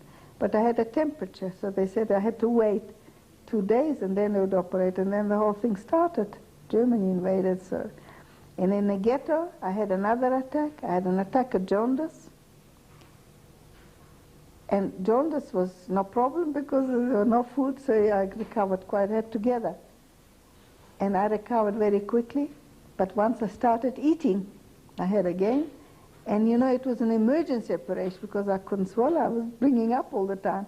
And by that stage, we were already with the Germans, and my mother was in charge of a very big enterprise there that the Russians now needed uniforms. And because the Germans were retreating so fast, we were near Berlin, retreating so fast that they had to have quickly. So they opened a factory, and they collect the Germans from the street, and sewing machines. We just used to go into houses and just get sewing machines, whatever.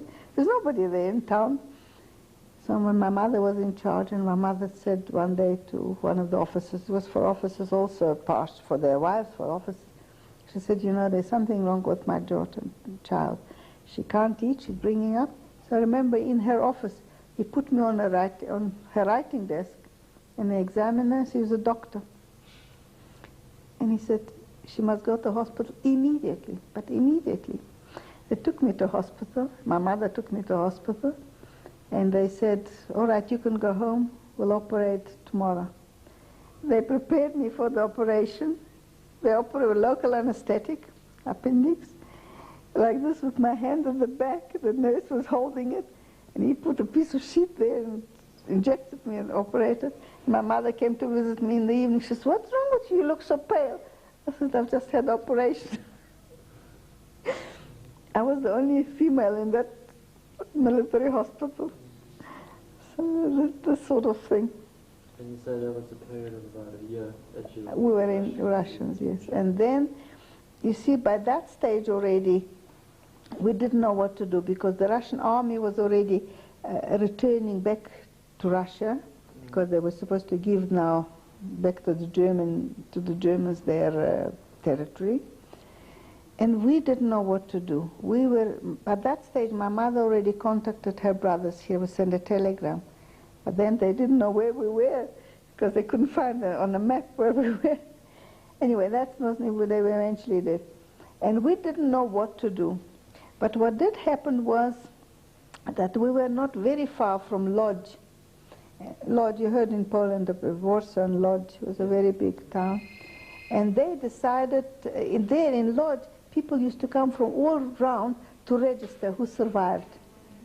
And my mother decided to go, because I had an aunt in Poland, and my mother decided she would like to go to Lodz to see if my aunt and cousins have survived.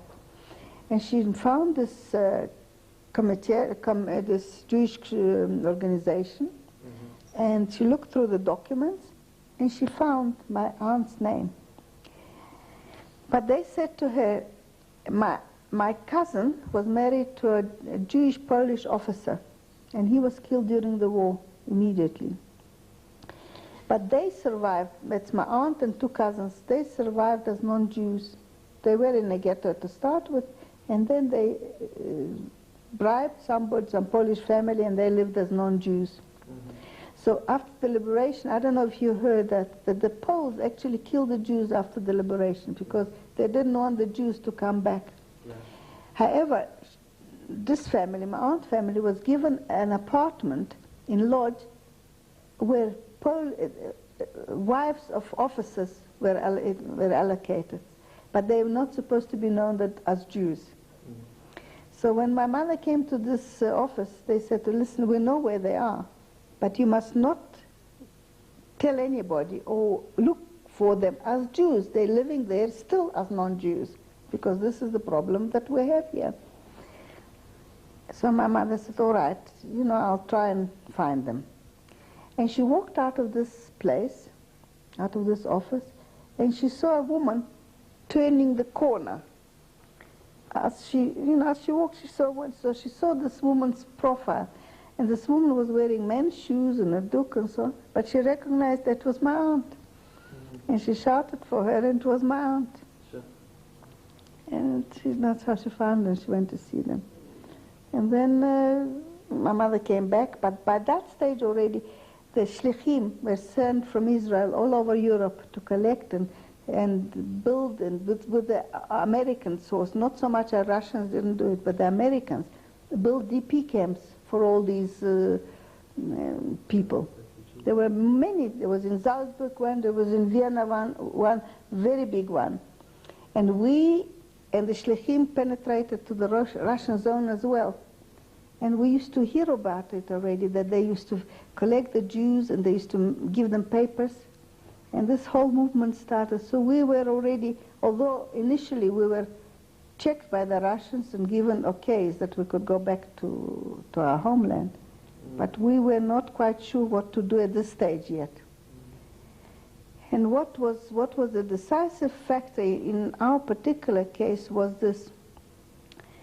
My friend and I, we went to a dentist. There was like a little clinic, and we were sitting in a room like this right around the clinic, the waiting room, with chairs right around, and all soldiers. Similarly, we're involved with. We didn't associate with Germans. We were only involved with Russians, and this Russian sitting next to me, and I'm talking to my friend, and I hear him saying all the time, "Amcho, Amcho, Amcho" was a password right through Europe at the time. If you said Amcho, and if you replied, you were Jewish. If you didn't, and I said to her, "I'm sure he's saying Amcho." And we sort of started talking, and it turned out that he's just returned from Vilna. And I said, I had a cousin in Lithuania. I don't know what happened to them. And you won't believe it. He met my cousin in Vilna. Really? They ran away to Russia. And they came back, and he met them. And he said, "You must be mad. You want to go back to Latvia? I've just come from these parts. There's nothing. There's a korban. Anyway, we became very friendly with this soldier. And he used to come to us, of course. And he said, "I'm just trying to get away I want to be a deserter from the Russian army. I want to go to Israel. And I believe there are people who are doing it. He did eventually. I must tell you, I met him in Israel eventually. And we really thought maybe, and that's exactly what we did. We were 10 women, and one, by two, we got away. They just disappeared. And they went to a certain place in Poland, and they were given papers. And by that stage, the Bracha and the Haganah were organizing trainloads of people, bringing them over from the Russian zone to the German zone, to the American zone. And what facilitated this movement was this. First of all, they bribed the borders. It was number one. And secondly, the Polish corridor that was occupied by Germans, it was of Poland first, and then when the Germans invaded in 1939, they chased out the Poles and they gave it to Germany. But now they had to do it, evacuating the Germans again. They all had to go back to behind the Oder, you know, there's the river Oder. So they all had to go there. And the Poles were resettling this area. As a result was this, that trainful loads of Germans would go from the Polish part to the Germany, right. And the Jews bribed whoever was in charge of these trains. So with every load, every train, long train, there were 2 or 3 coaches of Jews, right. And that's how they transported the Jews back to the German, and that's how we got there. And then, of course, we were in the DP camps in Vienna and then in Salzburg. And was your mother making arrangements for you to come to South Africa at that stage? My mother wasn't making arrangements. It was just coming to South Africa was also quite a thing. We stopped in one of those trains. We stopped in Czechoslovakia in a field where the train stopped, and the people were allowed to go and relieve themselves and so on. My mother was walking from one train where we were, one coach, to look for somebody in the next coach. And as she was walking next to the train, she heard somebody calling her. And she turned around, and it was a neighbor of ours. Mm-hmm. She and her husband and her whole family, they ran away to Russia. They were in Tashkent, all right through the war. And after, they were very wealthy people. And after the war, they bribed a pilot, and he brought them over to Poland. And from Poland, there was possibility to go over to the West. And they were also in that very train with us. Mm-hmm. And they were, from that day on, we became, you know, we were with them all the time. So we went to this DP camp in Vienna, and then in Salzburg. And being in Salzburg with these people, there was a Rabbi Silva, who was an American, very big in personality. He was traveling and visiting the DP camps. And he managed to get visas, because at that stage, all these thousands of people living in these DP camps, they had nowhere to go. They didn't know where they wanted to go. So some countries accepted Jews. For example, Venezuela. And this Rabbi Silva had many visas for Venezuela. So he was to go to the camps and said, who wants to go to Venezuela? And these people, this man, this father-in-law of this friend of ours who was our neighbor, he knew Rabbi Silva because he was a very wealthy man. He traveled a lot from France and America, and he knew this man. And one day he came back to the camp, and he said, you know, I've got visas to Venezuela for my whole family. And transit was Paris, France. And he said, in France, I've got friends. And I'm going to see what I can do. And my mother was very upset. She said, but you got for your whole family, 10 of us, of you. Surely we're together. Why couldn't you get a visa for us? Well, he said he couldn't get it. My mother said, I'm going to go and see if I can get a visa. My mother was very brave, I must tell you. And she went, and she managed to get visas for us too. And now we were going to Paris. because by that stage, my mother has contacted her brother in South Africa, and we got, because we either had to go, we had to go somewhere. We had to go to Israel because there were already, you know, these ships, loads full of going to Israel, we'll go to Israel. But once we got a visa for Paris, my mother cabled him, got a visa for Paris. And we got back a telegram from my uncle, proceed to Paris, money awaiting. So we knew that we would eventually, you know, get to Paris, get money there. We could go to Paris. Otherwise, how would we go to Paris? What would we do in Paris? You had the visas, but where would Venezuela?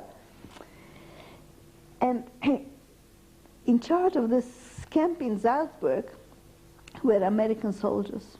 And I was sitting on a windowsill, I quite remember telling to this American soldier, you know, we can go to Paris. Oh, he said, I've just come back from Paris. Here is 2 francs for you. 2 francs at that time could take you in the metro. You could go right through Paris on 2 francs. I said, thanks very much. Anyway, we get out of the camp and we go to Paris. We go to the station. We get into the train, we travel, we arrive in Paris, and there was quite a few stories in the train. But anyway, we arrive in train to stand on the station. We're looking for Jews. All the French are dark. They all look like Jews. Who is a Jew? Sitting with our little bundle, no suitcases, just a little bundle, you know, tied up like this in 4 corners, sitting on a station. And this man says, you know, if I only had some money, I know Paris, I've been to Paris before, I'll go and look for a Jew. I said, I've got 2 francs. I gave him those 2 francs, and he was gone perhaps half a day, and he eventually came back with a blonde Jew, and this Jew was in charge. There was already a lot organized for DPs in Paris. They had not restaurants, it's not a restaurant, soup kitchens with tickets for refugees and hotels and everything. And they took us to wherever they took us there, and they put us all in hotels, us, my mother and I and another couple in one hotel, these other people in another hotel, and they gave us coupons, and we were living. And of course we sent a telegram to my uncle already there, and we lived in Paris for a whole year. But the funny part of it is that one day we got a letter from my uncle's wife, and she said, you know, I hear that you come from Dvinsk. And I had an aunt, my mother's sister lived in Dvinsk, and her name was so-and-so, Gutstein, and she had a daughter by the name of Leah, and that Leah was the woman that recognized my mother in Czechoslovakia near to the train, and we were all together. That was her cousin. How many things is this?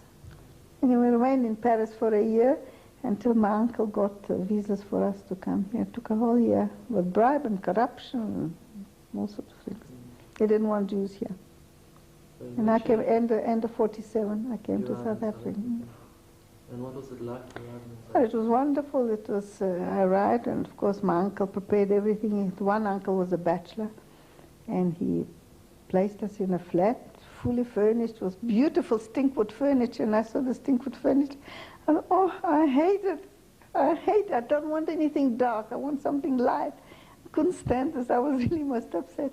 And a piano, he knew my mother was playing the piano before the war, and he knew that I was taking lessons, and there was a piano, and there was a piano like that.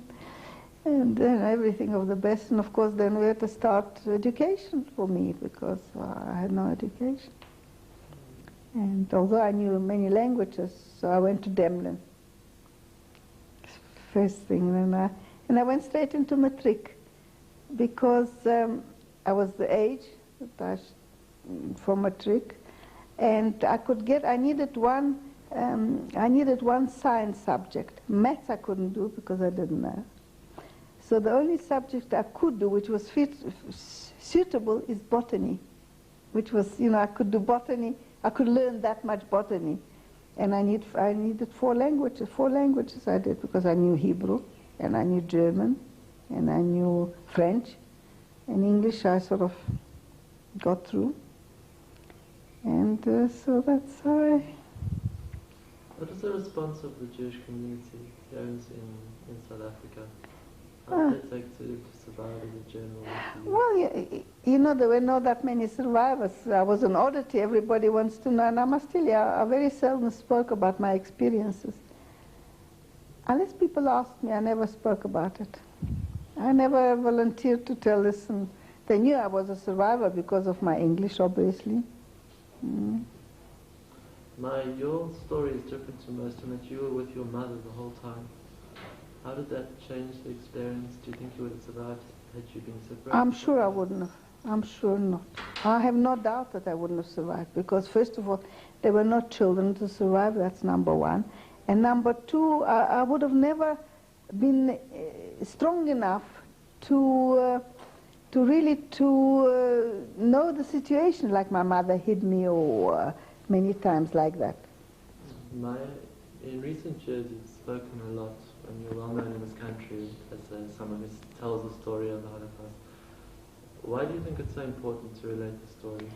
I think it's very important. There are three aspects to it. First of all, that there is so much denial from very high quarters that it's all a hoax, that it never happened, that it's all Jewish propaganda. That's number one. Number two, it's very important that children should know, or rather people that tell their children what has happened. And we survivors we are at the 11th hour. In so many years, very few years, and I'm already one of the youngest, and I'm already a grandmother many times over. So it's very important people should know, at least to say, listen, my mother listened to a survivor, my mother heard a survivor tell their story. Not to hear that it's all Abrams, it's all lies, it's all Jewish propaganda, all the crematorium were built for tourists or things like this. You know, it's frightening when you hear what people have to say. And I heard myself saying, when this man was here, what's his name? I forget his name now. That was on 702. He was here a year ago or so that said this thing will never happen. You know, it's a frightening thing. And I think, and the third aspect of it is that people should know what can happen. What can happen to Jews, never mind Jews, it can happen. Look, they had now, with Anna Frank, they had a parallel, they had in this, in the museum here, the exhibition of what happened with apartheid. Listen, this is all part and parcel of this racism, this hatred for one another. I agree that there is a parallel, but the parallel is to a certain extent. South Africa didn't build gas chambers to kill people, children and so on. What they did was horrific and bad, but still, this sort of thing, I don't think it ever happened. To build gas chambers, to burn thousands of people a day, for what? Because they were Jews. But basically it's because they hated Jews, they hated blacks, they hated whoever. So one must be very cautious and know what can happen, or what the result of this hatred, where it can lead to. It's very important for people to know. And this is why it's not always pleasant for me, and it brings lots of memories which I rather not have. And I do it because I feel it's our duty, our survivors' duty, to tell people what happened. How do you feel about Germans today? You know, I'm trying to be philosophical about it. And I've lived in Germany for a year straight afterwards. It wasn't easy and it wasn't pleasant. But circumstances were such that you had to live, and you didn't spit and you didn't kill them. You lived like civilized people. Although you knew what these people, most of them did. They used to often tell me that, you know, in 20 years' time we'll still have our Hitler. And what happened to you, it's not true. A year afterwards, 6 months afterwards, they say, all the Jews were sent to America. That's not true that you were in the camps. In Germany. I said, but you had a dentist, a doctor, a chemist, Germans, Jews. What happened to them? They went to Germany, they migrated. So one has to be very cautious, and this is why I talk and other people talk and tell our story. What do you attribute your survival to, Maya? You know, it's very difficult to say. I think that, you know, my father was religious. Maybe he was praying for me. My nanny was definitely praying for me. Maybe God answered their prayers. Finally, is there any message you want to give to young people, to a new generation? Absolutely. I think the message that the young people should carry on the memory of the dead and tell their children, and their children should tell their children. We remember Yetziat Mitzrayim, how many years, by how many thousands of years? We commemorate every year. Why shouldn't we commemorate a Khurban like that and tell them that it's true, it happened? It's very important. Maya, thank you very much. Thanks for listening. I think that's very important. Not everybody wants to listen to horrible stories. No. Thank you. Thank you. That's my mother and I. My mother and I, and a doll that my mother brought from Vienna. And that's on holiday near Dvinsk in Stropy. It's called Stropy. We used to spend there about 3 months. In the ballet school, a performance was a big evening, and I'm the one kneeling with a girl by the name of Tamara Pinkel. I and a friend of ours walking along Main Street in Dvinsk. It was obviously a Saturday. That was usually the walking time. People used to walk up and down. And that's me here also on holiday in Stropy, a photograph. The liberation in 1945. And this is in Germany, in Köslin, who were liberated by the Russians. All these girls are from Dvinsk. Paris in 1946, just before we came to South Africa. 1950, 11th of April, 1950.